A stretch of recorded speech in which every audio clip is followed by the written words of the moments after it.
Hey, welcome to Tutorial Lore. This video explains the Cbna app and whether it's worth using. Quick disclaimer. This is an explained review based on user feedback and online data, not personal use or a visual demo. Cbna is a mobile banking app designed to provide customers of Citibank North America with convenient access to their accounts.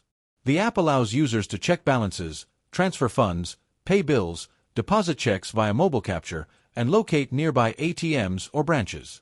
It also offers security features such as biometric login, two-factor authentication, and real-time transaction alerts. Let's talk about how it performs in actual use. The app is widely appreciated by users for its intuitive interface, fast navigation, and ability to manage multiple accounts on the go.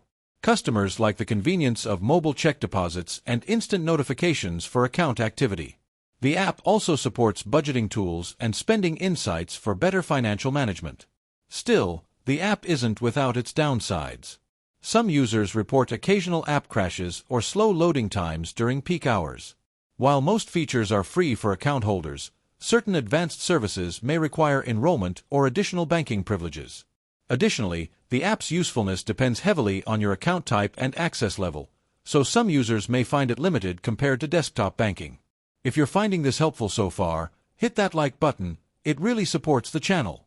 In summary, the Cbna app may be worth using if you're a Citibank North America customer looking for a secure and mobile-friendly way to manage your finances. It excels in convenience, security, and core banking functionality. However, if you frequently require advanced banking tools or experience occasional connectivity issues, it might not fully meet your needs. This is not a commercial or paid promotion, but an informational video. For inquiries, contact the email address stated in the description.